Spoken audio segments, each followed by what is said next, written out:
Alright, so we got the upper intake off. So we have the two PCV connections here. You'll see them, those will be underneath here. In order to take those off, you gotta move this tab over here. That will release the piece of plastic that's holding it onto the lip here. So move that over while pushing it off at the same time. Only push it a little bit before you have this completely loose. And then same with this, you got the tab here.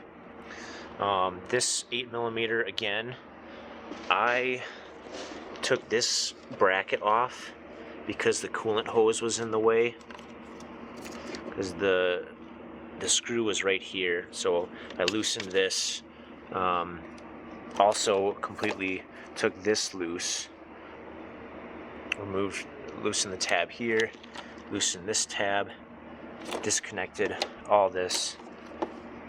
So that's how you get that. And then you have a 10mm bolt here, and then you have this clamp holding in one of the air lines, and then you just have a Christmas tree clip right here. So once all that is done, you can just pull it out. It will be, this rubber thing is pushed onto here, so you will need to put a little force on it, but then it comes right out. Once that's out, I also removed the purge valve. So it's the typical slide the gray thing back, push down, pull the connector off, and then had this line here, pull this clip off, and then you push on the black side here, and then for this connector, push down like that. And then the other side of the line is the same thing, just push down and pull off. So once that's out of the way, I was able to get down here by the bolt with my hand, and I found something interesting. Let's see how we get the camera on there.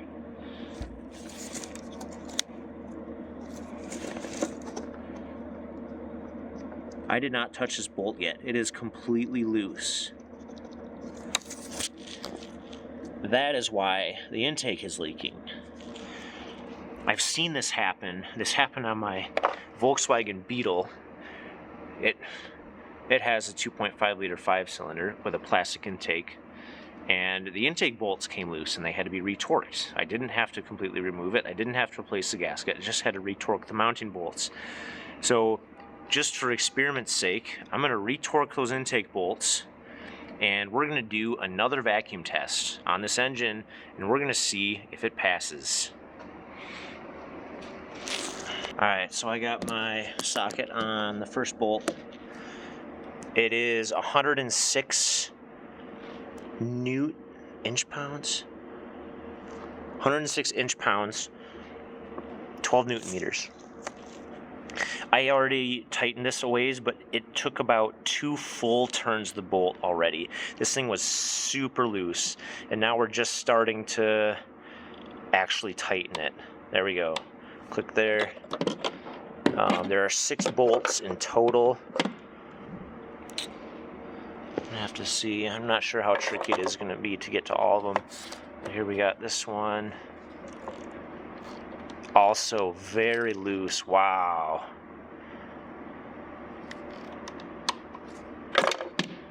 There's that one. It looks like we got one here, here. So we have the first 1, 2, 3, 4. Look over there. We got one right there, 5.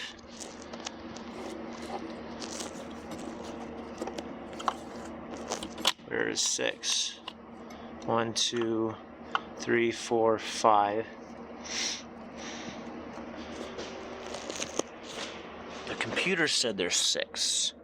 Maybe there's a 6th one that kind of holds the bottom on. If I don't see it right around here, though, I think I'm just going to skip it, because these 5 are real evenly spaced here. Comment below if you know where the 6th bolt is. I'm just gonna torque these 5, and then we're gonna smoke test it again, and we should see much better results. So yeah, I'm gonna cut to when everything's torqued up, and then I'm gonna put the upper intake back on, and then I'm gonna show you the results of the smoke test. All right, I am gonna show you guys this one, just so you know what tool you need. So this actually worked. I'm using the exact same extension and socket for each one. So I just had to take my ratchet off. So this is a 4-inch extension, I believe, and then a deep well 1/4-inch drive. It slips in there just perfectly. It is dragging against here, but it is just the perfect length there on the bolt. And this was the last one I had to do. All 3 of these here took at least a full turn of the bolt. This intake was so incredibly loose. Definitely something, if you got a 100,000 mile plus Malibu or any car with this 2.5, check that, because this car had no issues, no vibration issues, no nothing.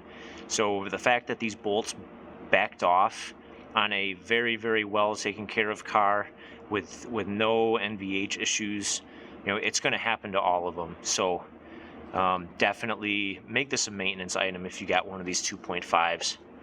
I'm going to finish torquing these up, putting everything back together, and then we'll do another smoke test.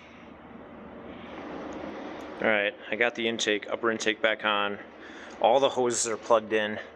Oh shoot, I forgot that one, but that's not going to prevent us from doing our vacuum test, because that's on the gas tank side of the purge valve. So we're going to do, sorry, I keep saying vacuum test, smoke test. So I'm going to show you how easy this is. So this line going to the smoke tester goes straight through to here. And then this just inflates the bellow. So you just set that in your air intake, and then just keep squeezing until it's sealed. Start it up, and we're again gonna wait. Actually, we're gonna set this to leak testing, so we're gonna open this up.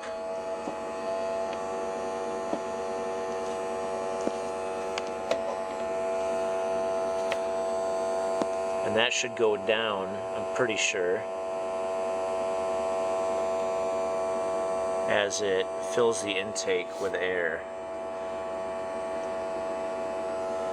Alright, well, I wasn't filming, but this ended up blowing out of here suddenly with force. So yeah, we definitely are pressurizing the intake system, and I don't think we have to worry about leaks anymore. So yeah, definitely fixed here.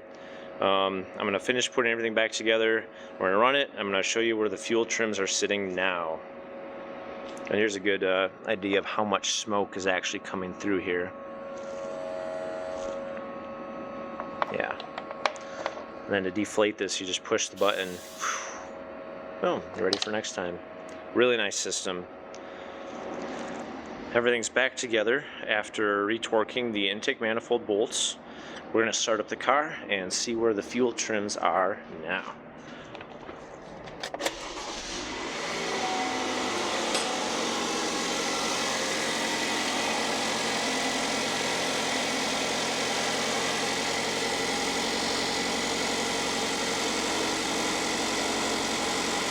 So we just started it up, so fuel trim learning is disabled.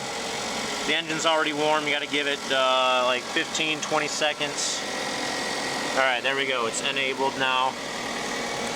Focus, focus. There.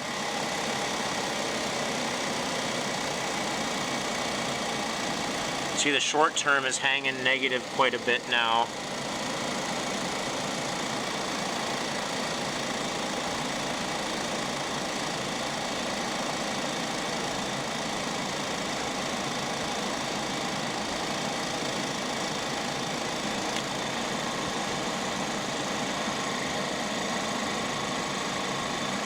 I'm actually going to go in, I'm going to reset the fuel trims.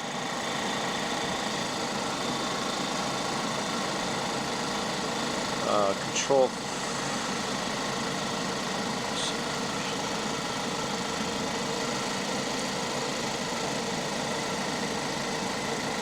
This will tell us real quick.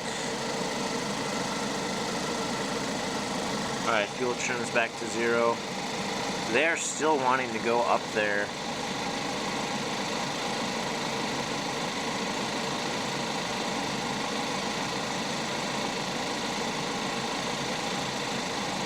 We may still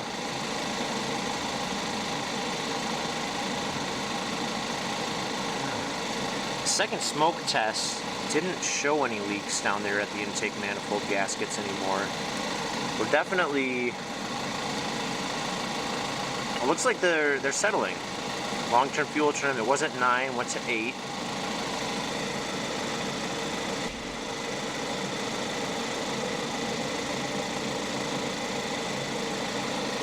All over the place. So we have, this is what we want to see. So the long-term test average can get thrown off by a purge. I'll keep my hand in here so it stays focused. You can see without purge is 6%, with purge is 15, so that's why it's going to 15, it's because it's purging. So, long-term test average without purge is highlighted in blue, 6%. So that's where we want to be.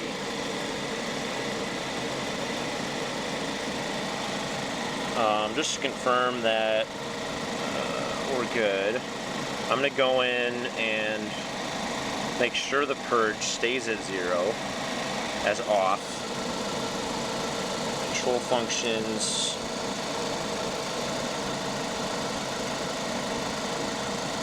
Evap system. Purge solenoid valve.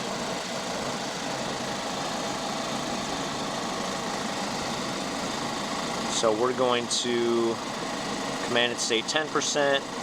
Commanded state 0%. Hopefully we can see the fuel trims.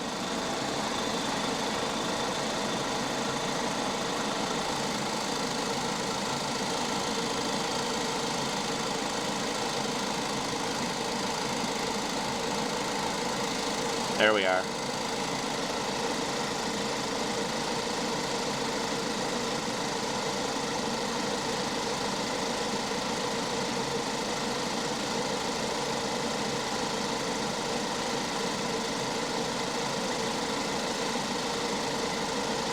We're still sitting at 13%.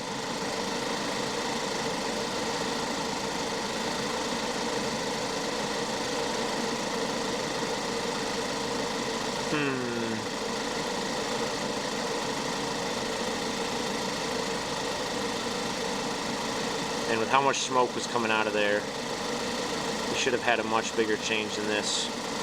This is unusual.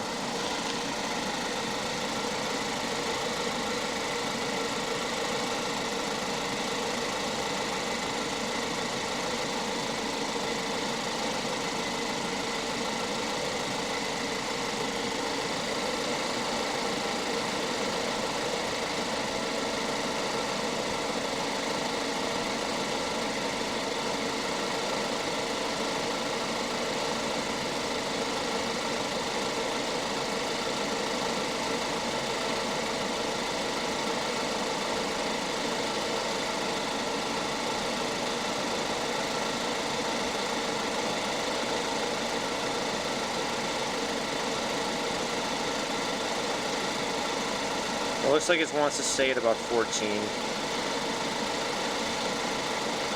We're going to leave that there. We're gonna see if that's enough to set off the check engine light.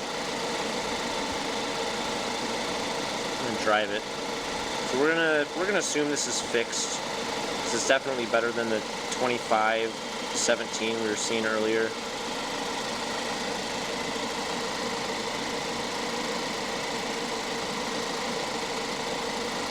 The 16. This is crazy. Okay. Well, I'll get back to you guys long term if this ends up working out.